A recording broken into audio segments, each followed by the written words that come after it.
특별히 고대 근동 지역에서 일어나는 일이 지금 대한민국하고 어떤 관계가 있느냐, 특별히 우리 교회와 우리 교회 성도들한테 이게 무슨 의미를 갖고 있느냐 생각할 수도 있습니다. 옛날 이야기 아니겠습니까? 옛날의 한 역사의 단편적인 이야기인데 하나님은 어제나 오늘이나 영원토록 동일하시다는 걸 말씀의 기준으로 살기 때문에 이 말씀을 적용시키면 그때나 지금이나 사람이 사는 형편은 그다지 차이가 나지 않습니다. 이 아람이라는 나라가 있는데 지금은 시리아입니다. 기록에는 수리아라고도 하고 지금은 시리아라는 그곳에 이제 그 왕이 있었는데 벤하닷이라는 왕입니다. 벤하닷 2세입니다. 정확하게. 그리고 북이스라엘, 지금은 사마리아라고 그 당시 이야기할 수 있는 그런 곳인데 그곳에는 그 여호람이라는 왕이 통치할 때입니다. 근데 이 두 나라가 사실 사이가 안 좋은 나라입니다. 왜냐면 이 시리아, 아람 나라가 굉장히 강성했습니다. 가끔 노략질도 하고 침노도 하고 이 북이스라엘 여호람 왕을 무척 괴롭히고 백성을 괴롭힌 그런 강성한 나라입니다. 근데 이제 이 아람 나라에 나아만이라는 장군이 있는데 이 장군은 정말 능력 있는 사람입니다. 제가 이렇게 말씀을 묵상하는 가운데 겸손한 사람이었습니다. 그리고 인격과 인품을 갖춘 나아만 장군이라는 것을 이 말씀의 몇 구절 안 되는 말씀에서 그를 알 수가 있는데, 일단 이제 그 나아만 장군에도 이제 직원들이 있었을 겁니다. 요즘 말하면 직원입니다. 여직원이 있었을 텐데 그 여직원의 이름은 없습니다. 다만 이 나아만 장군이 앓고 있는 병이 문둥병이었습니다. 나병이라고도 하고 요즘은 한센시 병이라고 하는데 정확하게 그 당시 병명과 성경에 나오는 병명은 일치하지 않을 수도 있습니다. 어쨌든 만성질환이고 치유할 수 없는 질병에 걸렸는데 그 당시 현대 과학, 의학으로 치료를 해도 안 낫는 병이었습니다.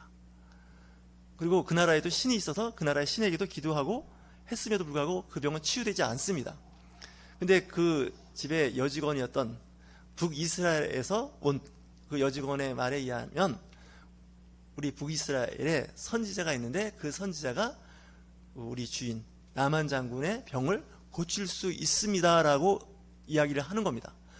보통 그런 얘기를 들으면 북이스라엘의 그 현대 의학 기술 선지자 하나님보다 우리의 하나님이, 우리가 믿는 신이 더 강할 수 있어. 왜냐하면 그 당시는 그 나라가 더 힘이 세면 그 나라에서 믿는 신이 더 센 거였습니다.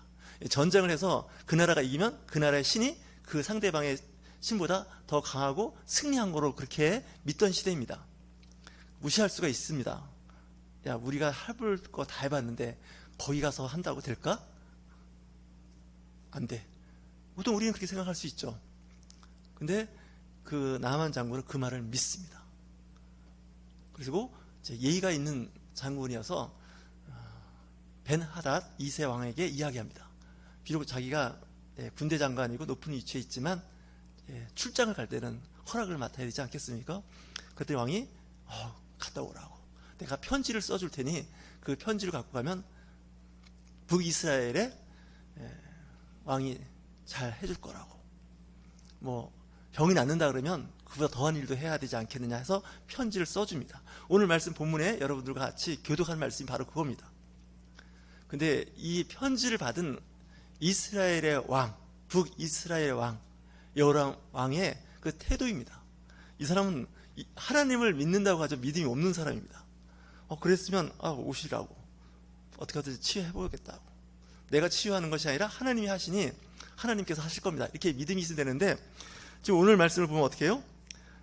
정말 당황하는 거예요. 이거 어떻게 하면 좋으냐는 거예요. 이 부탁할 걸 부탁을 해야지. 이 문둥병, 불치의 병, 평생 죽을 때까지 같이 가는 그 문둥병을 내가 어떻게 하라고. 우리나라의 의술과 과학기술로는 어림도 없는 이야기인데 보나마나 이걸 핑계로 또 전쟁하자는 거 아닐까라고 생각을 하게 되는 겁니다. 어쨌든 하여건 이 나아만 장군은 먼 길을 떠납니다. 예전을 잘 갖추는 왕이었다는 생각이 되고 또한 신하였다는 생각이 듭니다. 오늘 준비한 그 여러 가지 은 10달란트, 금 6,000개, 의복 10개, 요즘으로 계산해 보니까 대략 70억 정도 되는 겁니다. 이게 적은 돈이 아닙니다. 이렇게 큰 돈을 가지고 가는 겁니다.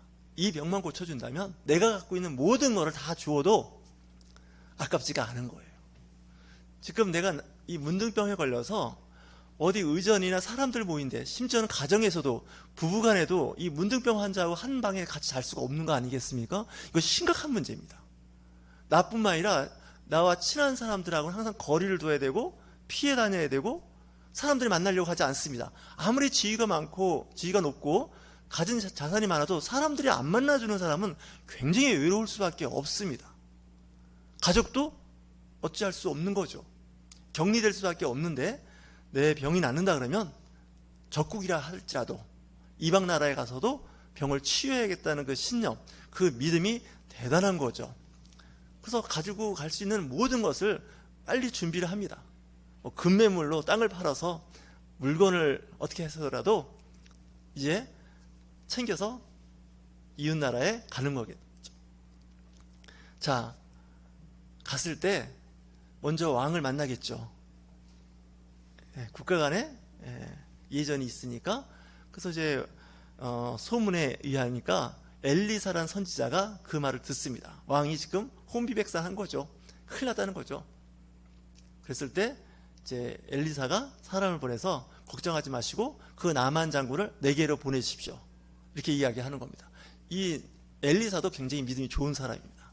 하나님이 하시면 그 문둥병 그렇게 중요한 거 아니라는 거죠. 치유하신다는 거죠. 거기까지는 좋았습니다. 거기까지는 다 하는데 그 다음이 문제죠.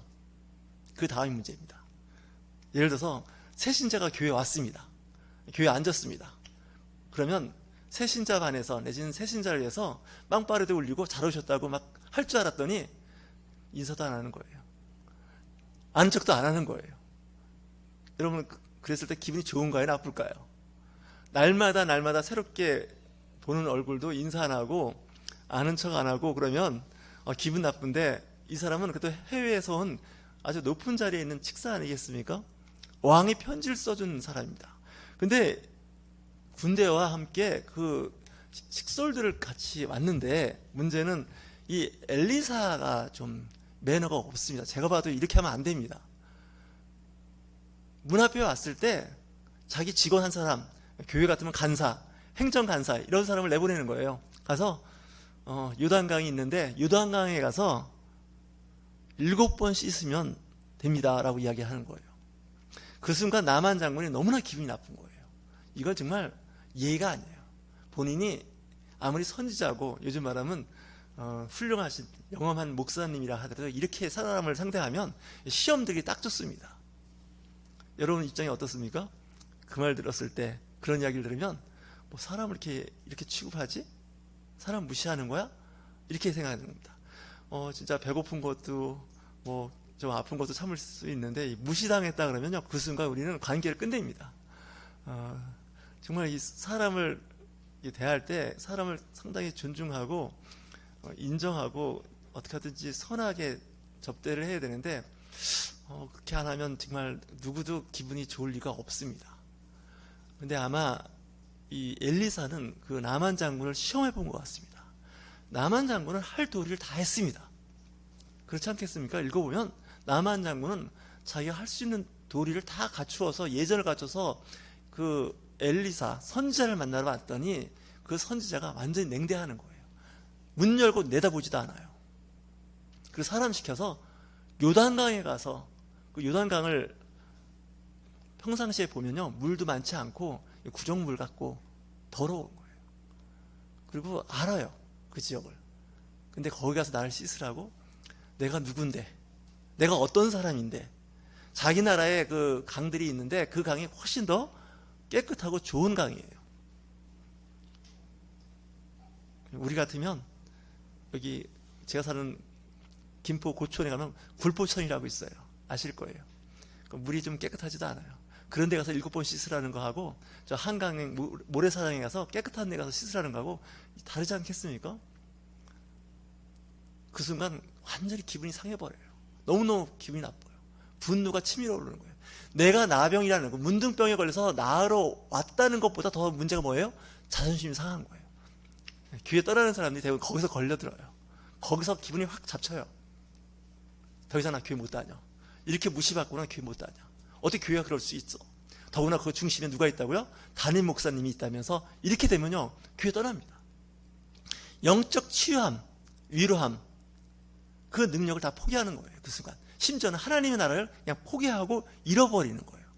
그래서 신앙생활 하는 거는, 교회를 다니는 건요, 일단 맷집이 좋아야 돼요. 영적으로. 이 맷집이 약하면요, 그냥 쓰러지면 끝나는 거예요. 성경에 나오는 사람들의 상당수는요, 그 자격지심, 자존심이라는 거 있죠? 상대방이 나를 알아주지 않는다는 거예요. 왕이 나를 알아주지 않는다는 거예요. 선지자가, 선견자가, 목회자가 나를 인정하지 않는다는 그 말에 기분이 나빠서 떠난 사람이 한두 명이 아니에요. 오늘 말씀에도 마찬가지예요. 이 문둥병이 육체적 문둥병도 있지만 영적인 문둥병도 있어요. 마음의 문둥병이에요. 그래서 교회 와서 영적인 것이 채워지고 영적인 치유함을 받아야 하는데 그걸 포기해버리는 거죠. 교회를 오래 다니신 그 중직자나 심지어는 신앙의 연륜이 많은 누구도 예외는 아닙니다. 나는 이 남한 장군의 마음을 이해합니다. 이렇게 상대하면 안 되는 겁니다.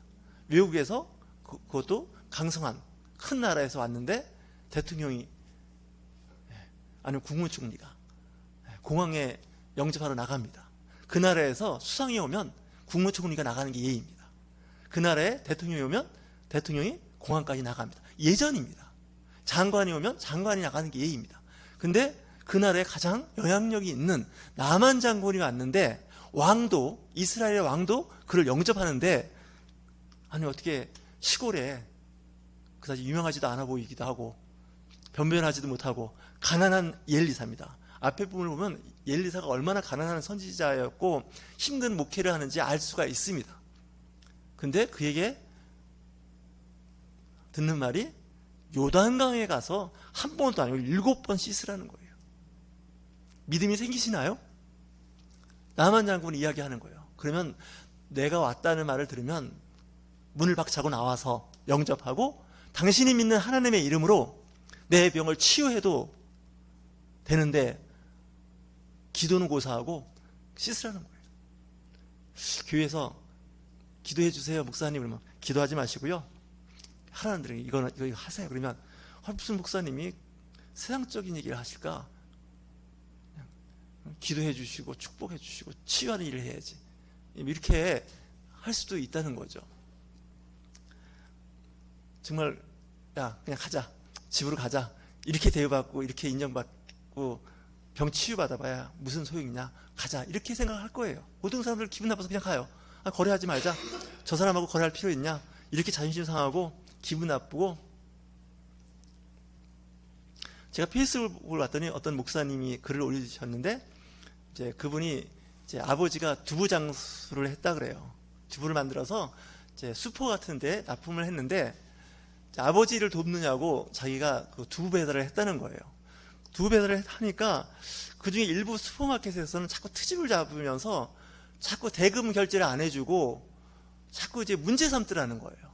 한두 번은 괜찮은데 자꾸 매번 그러니까 그 목사님이, 그러니까 그 아버지를 돕기 위해서 했는데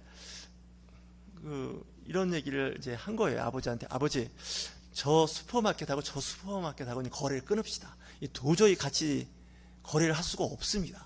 이거 정말 말도 안 되는 아주 몰상식한 사람입니다. 그랬더니 아버지가 그런 말씀을 하시더라는 거예요. 그렇게 하면 두부를 못 판다. 무슨 얘기인 줄 아시죠? 여러분 사업하시다가 아니면 직장에서 무슨 거래처하고 이야기하다 보면 거래 끊고 싶을 아주 블랙 허슈머라고 합니까? 블랙 클라이언트가 있습니다. 저 사람하고 도저히 거래 안, 이건 뭐 대금 뭐 떼어먹는 거는 기본이고 막 소문까지 나쁘게 내서 뭐 이 사람들하고 거래하다간 우리 회사 정말 나빠지겠다, 이렇게 생각이 드는데 그러지 마시고 그렇게 해야 된다는 거예요. 오히려 그런 사람을 잘 상대하는 사람이 능력자입니다. 저는 그렇게 생각합니다. 직장에서도 뭐 술 먹고 대접해주고 거래해서 하는 것보다 그런 거 안 하고 잘하는 사람이 정말 실력 있는 사람이에요. 어렵고 힘든 상대를 잘 상대하는 게 정말 능력자 아닙니까? 근데 남한 장군이 정말 제가 봐도 엘리트고 심성이 좋은 사람입니다. 이웃나라 장군이지만 정말 좋은 사람이에요. 근데 그 사람도 뭐에 걸렸냐, 이 엘리사라고 하는 엘리사한테 딱 걸렸는데 거기서 막 시험이 들어버리는 거예요. 기분 되게 나쁜 거예요. 요즘 말하면 기분 잡친 거예요. 관두자, 가자 그냥. 그 대신 대가는 지불할 거다. 이렇게 이야기할 수도 있어요. 근데 그렇지 않고 이제 남한 장군도 훌륭했지만 그 같이 갔던 수행원들도 좋았죠. 주인이시여, 장군님 가서 한번 7번 씻읍시다. 그보다 더한 일도 하라면 해야 하는데 그건 뭐 어렵습니까? 네, 그 말을 할 때 그 남한 장군도 참 위대한 거예요. 그 말 듣고 그래, 재래식 화장실에 몸을 담궜다 꺼집어내라고 해도 해야 할 한인데 그 요단강 가서 7번 씻는 게 뭐 이렇게 어려운 거냐. 그럴 수 있지 않습니까? 그보다 더한 일을 하라고 해도 해야 할 일인데 그거 좀 가서, 그러니까 우리가 신앙생활 할 때 우리 영적 문둥병이 치유되는 방법이 바로 그거예요. 별거 아닙니다. 가끔 교회에서 좀 말도 안 되고 기분 나쁜 말을 해도 그냥 하는 거예요. 그거보다 더 심한 말을 교회에서 목회자가 얘기를 해도 우리가 순종해야 되는데 뭐 그런 거 갖고 그러냐고. 이렇게 할 수 있으면 그 사람은 그 영적 문둥병과 함께 육체의 질병과 개인의 문제가 저는 풀린다고 생각하는 사람입니다. 근데 대부분 거기에 딱 걸려들어요. 사회적으로 성공한 어떤 기관장이나 기업에 책임 있는, 그리고 공부를 많이 한 사람의 특징이 뭔지 아시나요? 잘 참으세요. 그분들이 잘 기다려요. 그리고 말도 안 되는 얘기를 귀담아 듣고 어떻게 보면 무시해도 될 한 소녀, 어떻게 보면 포로로 잡혀왔던 한 소녀예요. 무시해도 아무 상관없어요. 근데 그런 사람들의 말을 절대로 포기하지 않고 잘 들어요. 무시하지 않고. 그리고 윗사람이 되면 아래의 부서에서 들리는 말을 뭐 그런 거 이렇게 생각할 수 있지만 실질적으로 그렇지 않아요. 좋은 사람인지 나쁜 사람인지 구분하는 하나의 기준이 뭐냐면, 식당에 가서 서빙하는 사람한테 어떻게 상대하는지 보면 그 사람이 좋은 사람인지 나쁜 사람인지 알 수 있다는 것을 제가 그 SNS에서 본 적이 있어요. 하찮아 보이기도 하고 그냥 시키면 시키대로 하는 사람이 있어요, 어디나. 근데 그런 사람들한테 어떻게 상대하냐는 거예요. 어떻게 대하느냐가 굉장히 중요한 거예요. 우리는 윗사람한테 잘하는 건 다 잘해요. 하지만 그렇지 않은 사람들한테 어떻게 상대하느냐는 거죠. 그래서 여러분, 그 사람이 좋은 사람이 나쁜 사람인지 식당에 가서 서빙하는 사람한테 어떻게 상대하는지 보시면 알 수 있다는 거예요. 공짜라고 그냥 무한대로 부탁하면 된다고 해서 그렇게 하는 건 좋은 태도가 아니라는 거죠. 그러니까 남한 장군은 본인도 좋은 사람이었지만 그 식솔, 같이 수행했던 사람도 좋은 사람이었고 또 그 집에 있는 여자 직원이었죠. 여기서는 종이라고 돼 있지만 여직원이에요. 그 여직원의 말도 잘 귀담아 들었다는 거예요. 이 남한 장군이 생각보다 잘 알아들어요. 귀담아 들어요. 보통 통솔자 같고 능력자 같으면 상 무시해요. 쓸데없는 소리 하지 말고 차라리 7번 씻을 거, 우리나라에 가면 다메섹 강이라고 좋은 강이 있어. 그 강에 가서 씻는 게 나아. 7번 씻는 거 거기서 씻으나 여기서 씻으나 같은 거야. 이럴 수도 있어요. 그리고 또 책임자고 권한을 갖고 있기 때문에 본인이 결정할 수 있어요. 하지만 소위 말하는 그 부하, 아랫사람들의 말을 귀담아 듣는다는 거예요. 쉽지 않은 거예요. 여기에 이성과 합리성과 논리성은 없어요. 이병 많은 의사들이 좋은 약 다 발라봤어. 그리고 또한 영험하다는 사람이 기도했어. 근데 차도 없어. 근데 요단강에 가서 7번 씻는다고 낫는다고?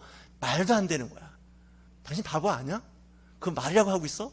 그걸 따라가서 한다는 건 이건 자존심 상해. 이렇게 생각하는 게 우리들의 생각이에요. 신앙생활 잘 하시는 분들이 의외로 논리적이고 합리적이고 이성적인 거가 잘 안 통한다는 걸 알고 신앙생활을 해요. 그래서 과학자들이 오히려 신앙생활 잘하는 거 아시나요? 과학자들은 어떤 팩트 체크하고 논리적이고 이성적이지 않겠습니까? 근데 그들이 오히려 믿음으로 신앙생활을 잘 하십니다. 오히려 그들이 한번 신앙생활을 하면 그 영적 세계, 모르는 세계를 인정하고 신앙생활을 합니다. 자, 7번 씻었을 때 기적이 일어나죠. 그의 피부가 어린아이 피부와 같이 아주 정말 고와진 거죠. 저도 아이들 보면 다른 건 모르겠는데 피부 하나는 정말 좋다라는 생각이 들어요. 자기의 인생, 자기의 삶이 바뀌는 거예요. 그동안 내가 정말 힘들게 하고 어려웠고 힘들었던 것이 대인관계에서 이 문둥병이었어요. 난 돈도 있어요. 지위도 있어요. 권력도 있어요. 근데 뭐가 문제예요? 사람을 만날 수가 없어요. 내가 갖고 있는 이 문둥병, 나병 때문에 그래요. 죽는 날까지 고칠 수 없는 아주 정말 불치의 병 때문에 힘들어했어요. 그가 이제 찾아옵니다. 엘리사를 만나러 옵니다. 그때서야 엘리사가 만나줍니다. 왜 만나줄까요? 그 전까지는 세상적인 사람이에요. 의전을 갖췄고 수행원이 있었고 군대도 있었을 겁니다. 세상적인 방법을 갖고 온 겁니다. 그랬을 때 엘리사는 상대하지 않습니다. 신령한 영적 세계가 그렇습니다. 이 교회도 영향력 있고 힘 있는 사람이 앉아있으면 교회가 환호하고, 그렇지 못한 사람이 오면 뭐 오거나 말거나, 그게 아니라 그렇지 않은 사람에 대한 관심을 가져야 한다는 거죠. 저도 설교는 이렇게 하지만 실제적으로 그렇게는 안 할 것 같아요. 쉽지 않아요. 예를 들어서 김포 시장님이 오늘 주일날 오셨다 그러면 여러분들 쫙 밀어버리고 그분하고 먼저 악수할 거예요. 그죠? 어려운 발길 하셨다고, 바쁘신데. 예. 물론 나쁘지는 않아요. 그렇게 할 수도 있어요. 하지만 반대로 그렇지 못한 사람이 교회에 왔을 때 교회는 그 사람에 대해서 어떻게 생각할 수 있는가, 어떻게 상대할 수 있을까, 이것에 대해서 생각을 해보셔야 돼요. 어떻게 보면 정말 예수님이 이 교회에 오셔서 성령이 이제 한 사람으로 오실 텐데, 어떻게 보면 우리한테는 주목 끌지 않는, 그다지 중요하지 않다고 하는 사람의 모습으로 천사가 돼서 와서 앉아 있을 수 있습니다. 우리 옆에 계신 분들과 한번 인사할까요? 당신이 예수님입니다. 네, 옆에 있는 분하고 아이 컨택을 한번 하면서 한번 얘기해 보세요. 당신이 예수님입니다. 네, 또 한마디 할까요? 당신이 천사입니다. 네. 그래서 교회에서 제일 나쁜 게 상대를 악마시키는 거예요. 물론 이제 악마와 같이 보여요. 악마처럼 처신해요. 그래도 그렇게 하시면 안 된다는 거예요. 이 교회가 문제가 발생하는 게 바로 그렇게 되는 거예요. 그 마음에 순간순간 악한 생각이나 악한 행위가 드러날 수는 있지만, 교회 와서 앉아있는 상대를 하나님이 사랑하시는 천사일 수가 있다는 거예요. 성령께서 오신다는 거예요. 그 병이 치유됐을 때 나만 장군은 찾아옵니다. 겸손해졌죠. 와, 요단강 가서 정말 7번을 씻었더니 깨끗이 나은 거예요. 기도도 안 해줬어요. 안수기도 안 해줬다니까요. 심지어는 얼굴을 한번 보여주지도 않았어요. 근데 그 능력이 나타나는 거예요. 이게 놀라운 사건이에요. 예수님께서도 누가복음 4장에서 말씀하고 있습니다. 27절 말씀인데, 선지자 엘리야 때에 이스라엘에 많은 나병 환자가 있었을 때 그 중에 한 사람도 깨끗함을 얻지 못하고 오직 수랴 사람 나만 뿐이었느니라, 이렇게 얘기하고 있어요. 예수님도 이 나만 장군을 소급해서 말씀을 하시는 거예요. 그 당시에 이스라엘에 문둥병자가 한두 명이 아니었다는 거예요. 그렇게 많았어도 한 명도 문둥병에서 치유받지 못했다는 거예요. 더 심하게 얘기할까요? 이 또 오고 싶은 성도들 중에한테는 아무런 기사와 표적이 하나도 안 일어나요. 근데 바깥에 있는 그 누구가 그 사람한테 기사와 표적이 일어날 수 있다는 거예요. 이거 정말 놀랍기도 하고 무서운 이야기예요. 예수님께서 왜 이 말씀을 하셨냐면, 그 당시 자기가 살고 있는 가버나움, 예수님이 가버나움에 사셨거든요. 이사 오셔서 그곳에 있는 사람한테 복음을 전했더니 거기 있는 사람이 인정을 안 해요. 뭐야 이거, 목수의 아들 예수 아냐? 나사렛에서 이사 왔다며 그가 하나님의 아들이라고? 믿지 않는 거예요. 믿음이 없는 거예요. 하나님을 아는 사람들이 오히려 하나님을 모르는 거예요. 믿음이 없는 거죠. 오히려 그 북이스라엘의 왕 여호람 왕조차도 믿음이 없어요. 오히려 그 나만 장군 집에 있는 여직원이 더 믿음이 좋아요. 그리고 나만 장군과 같이 수행했던 그 부하들의 믿음이 더 좋아요. 믿음이 좋은 사람들하고 같이 어울리면 믿음이 좋아집니다. 근데 믿음이 안 좋은 사람하고 계속 교제하시면 자기의 믿음이 점점 사라질 수도 있습니다. 그래서 믿음이 좋은 사람하고 교제하시고 전화도 통화하시는 게 좋습니다. 물론 그렇지 않은 사람하고도 통화해야 되겠지만 주로 여러분들이 관심 있는 사람은 믿음이 좋은 사람을 롤 모델로 해서 신앙생활을 하셔야 됩니다.